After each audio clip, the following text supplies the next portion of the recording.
And like I said, in the picture you can see where I was kind of uncomfortable to where I went on the other side last minute. So in the picture, Patrick Starrr is doing like this weird like hand motion. It's just kind of like you're kind of a diva. Hi, how are you? Hope you are having a really good day so far. Thank you so much for joining me with my investigation today. I have an exclusive interview with someone that had a very bad Patrick Starrr experience. Obviously, there's been a very recent controversy with AlexisJayda's video, which we've already talked about very briefly, in which she said that she met Patrick Starrr. This footage went viral across the internet because it was very apparent that he wasn't being very friendly with her.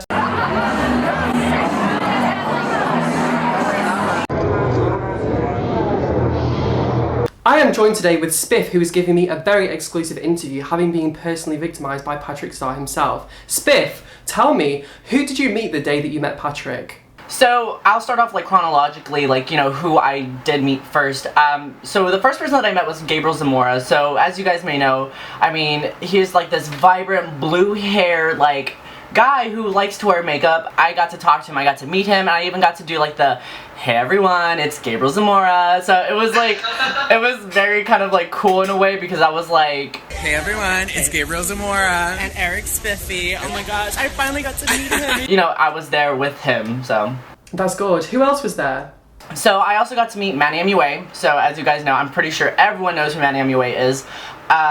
And he, like, honestly is so gorgeous in person and so hyper in person as well. I mean, he was just like huge, like very tall. Like, I wasn't expecting that at all. I mean, I guess it's kind of funny whenever you see somebody in a computer screen for so long and then it's like in person, it's like, whoa, like this is how they really are. Like, this is like them in person. I mean, it's kind of like the reason why we're talking about this today is Patrick Starrr. So I would say that it wasn't really like an encounter where I did get to actually meet him. It was more of like I had to kind of, you know, tell him that, hey, I'm gonna give you a hug. Hey, like, I didn't even get to introduce my name. Like, I didn't get to say like, I'm Eric, you know, like this is what I do. Like, it was sort of just, it was kind of like I had to force myself on him. So whenever we were taking like the picture, you know, it was sort of like I felt so uncomfortable that I had to go on the other side of Manny. Spiffy, Eric, was waiting outside this club for about 40 minutes to see these people. It was midday, it was about 12 o'clock, and obviously Mac had flown in all these people, and it was a sort of meet and greet, so it was a really exciting event. Obviously Spiffy said he's already met all of these people, which is so exciting. So after 40 minutes, there was this whole controversy about joining the line, not joining the line. It went backwards and forwards between the management, and eventually Spiffy was finally allowed to join the line to meet these people. He said he had a very good experience with Manny MUA and Gabriel Zamora. The controversy which started this entire scandal with Patrick Starrr, which has led us to question if he's a bad person,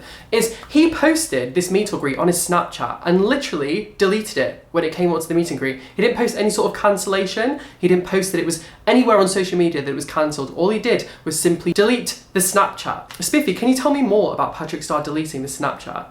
I mean, it was sort of like we, as like fans, were kind of lost. We were kind of like, you know, what is going on? Like, is he still having the meet and greet? Like, is, you know, what happened to the snap? So I remember that day that I was actually going through his snaps and I was like, okay, where is the Snapchat? Like, I know that he had said, I believe it was like at 1 p.m. He didn't announce a location, but he was just like, we're having a meet and greet.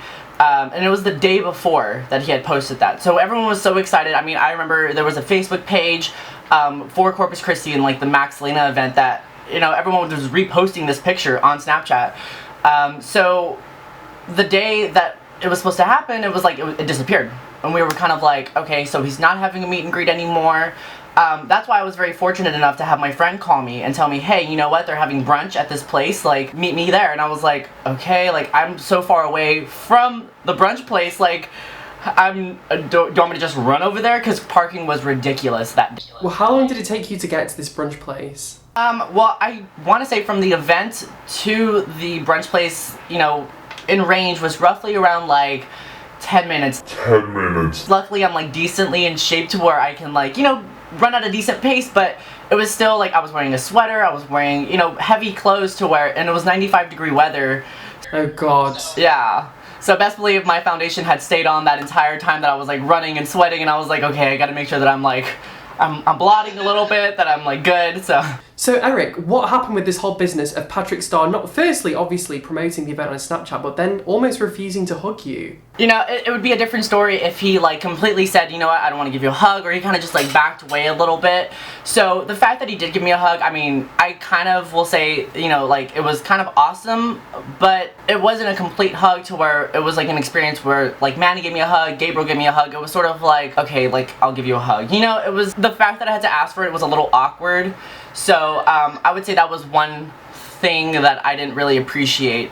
And like I said, in the picture you can see where I was kind of uncomfortable to where I went on the other side last minute. So in the picture, Patrick Starrr is doing like this weird like hand motion, and it was because I remember he was like, I had jumped over last minute right when they were about to take it, so he was like, I don't know what to do with my hands, so he just kind of like did something really quick.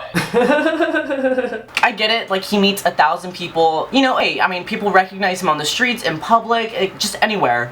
So, I mean, is he forgiven for this? I mean, totally. I'm not holding a grudge towards him or anything. It's just more of like, you know, these younger people that are looking up to him. That's why I wanted to do this, is because we want to make sure that they're nice and warned whenever they do get the chance to meet him, you know, to just be aware that they're not always the person that they are on camera. What happened with this nail varnish? Because you said that you ran up to him to get a nail varnish signed, his nail varnish that you bought to support him. What happened with that? You know what? I actually have that like here somewhere.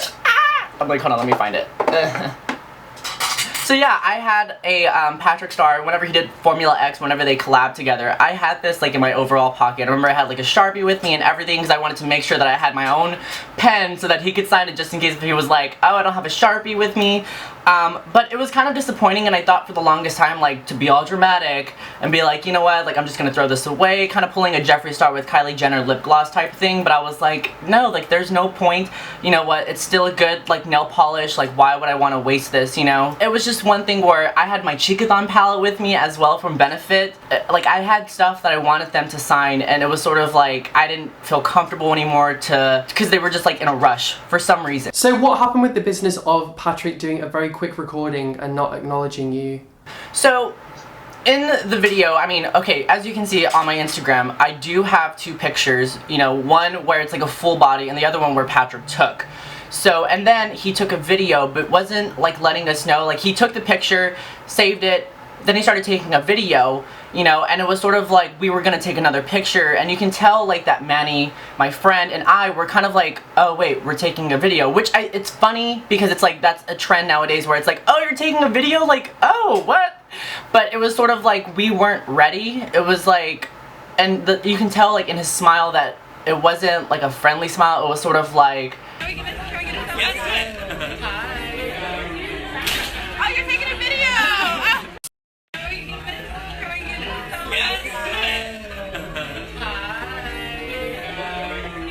so it was one of those things where it's like I didn't get to introduce myself, like like, all right, gotta go, gotta hurry up. So it was very rushed. So did you have the same sort of experience that had, which we all saw on the video footage? So what I meant by the same experience, you know, obviously he wasn't looking at me like in a dissed way where it was sort of like hurry up, come here, you know, it was like, it wasn't like that. What I meant by as far as like same experience was that it was just all smiles for the camera, but in person it was like once the cameras were down, it was like you're nothing, you're kind of like there, you know, like you're just a person.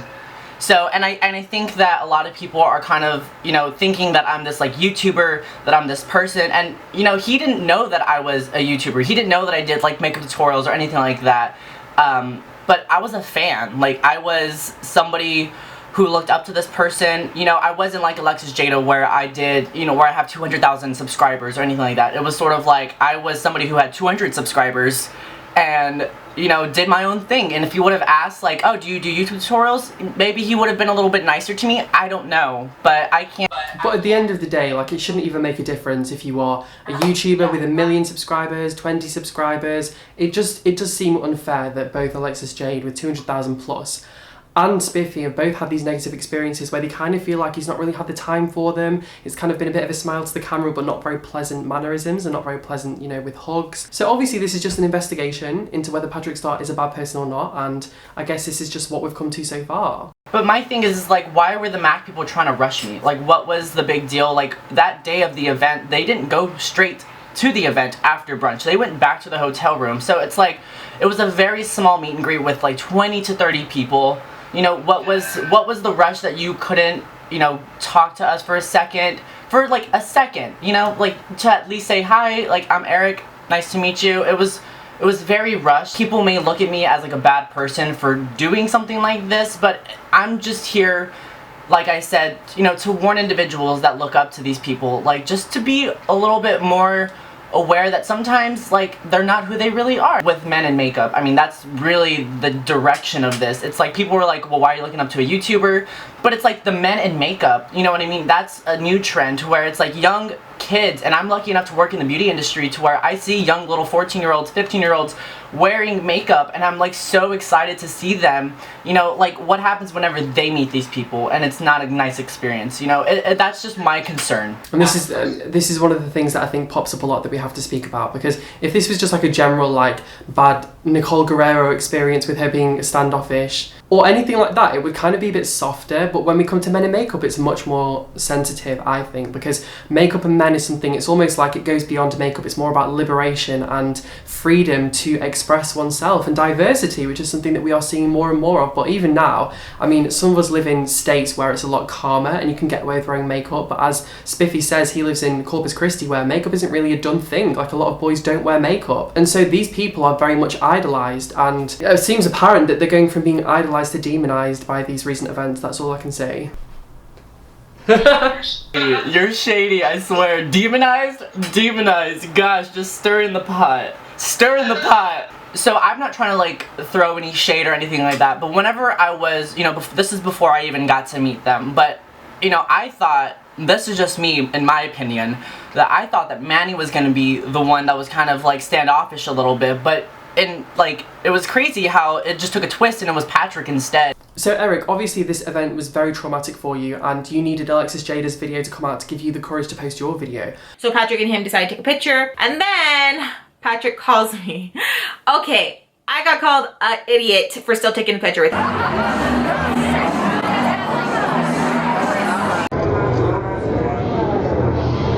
First off, I didn't know that's how Patrick looked at me. I didn't know he called me like if I was a peasant or something. I didn't even know I was. Okay, so I didn't know he called me like that. If I would have known, things would have been different. What are your final concluding thoughts from this entire scenario? It was one of those things where it's like my friend texted me like, hey, did you see Patrick's video? Or it wasn't, did you see Alexis's video? It was like, did you see the video about Patrick? So, you know, after watching the video and seeing like the reaction that he had done, like, so, you know, it was one of those things where those people kind of pushed me and kind of motivated me to come out with this. You know, it was like confirmation with her video, and I felt like, you know, people were kind of bashing her, saying like, you know, like why are you trying to expose Patrick, you know, and the majority of it was like all positive feedback, but of course there's gonna be some people that are diehard Patrick Starrr fans. So I felt like, you know what, let me back her up, let me kind of confirm that this is kind of how this person is, you know, and it may look different like on camera when it's his vlog or somebody else's vlog that's another YouTuber. That's why I made this story, and that's why I wanted to come out and kind of warn people about this, because who knows, you can meet him at a meet and greet in VidCon or something. He could have a bad day, or he could just be the person that he is, you know. But it's just one of those things where I felt like I needed to like say this. So Spiffy, thank you so much for joining us today. I'm so happy that we were able to get this exclusive interview with you. Obviously on my channel we are not promoting any sort of hatred, any sort of bad talk. I do just think that what's in the dark should come to the light, and I do enjoy doing these sorts of very unbiased, unconfrontational investigations, because there are things like this that people, I think, need to know if they are fans of these people.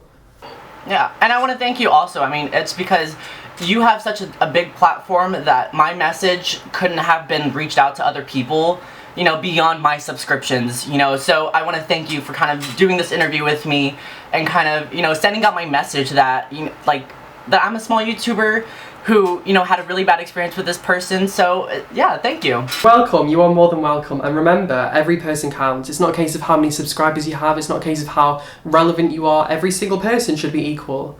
That's how the world works. Just because someone has a few numbers behind their name in subscribers, in the bank, does not mean that they are any more or less important than anyone. For now, all we have is the first bad experience, and now we have the second cover with an interview. Very, very interesting thoughts. Very interesting thoughts. So in conclusion, it seems that Patrick isn't, a violent person. He hasn't done anything malicious, but it does appear that he hasn't been that friendly to two people so far that have reached out to us. And I think what's also important to remember is these people are creators. Think of all the people that aren't creators on YouTube that have met Patrick and haven't had a good experience. I almost feel like their voices are unheard, and I guess that's why I felt compelled to make this series, because I do think it's important to cover these sorts of stories, because everyone deserves a voice. Just because someone has a following, just because someone has money in the bank, everyone deserves a voice. Everyone should be treated equally. That's just the truth. So I guess that's what we were aiming to do in this investigation. Maybe there'll be a part 2. We'll have to see what happens. Anyway, I love you so much. Thank you so much for watching. I will see you on Twitter, Instagram, Snapchat. Thank you for joining me on my live stream. By the way, I think we've decided either on Fridays or Saturdays on my Facebook page, link down below, we're going to start doing live stream cook off with Kuckian. What's it called? Shook with Cook. It's called Shook with Cook.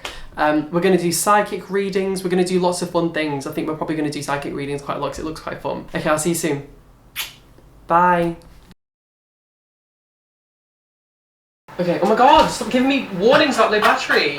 Okay, it's fine, you're good, don't worry. Everything that you've said already is fine, we can use it. I'll just cut it and I'll just edit the next bit on.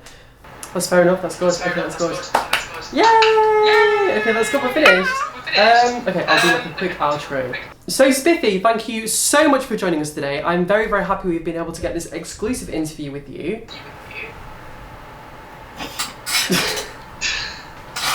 Sorry, I was I'll do it again. Yeah. No demon filters. No demon filters. No like slow-mo Jeffrey style filters. Honestly, I don't think he deserved it though. Like, he hasn't been called a racist or anything like that. It's something where it's more of like, it's just kind of like you're kind of a diva.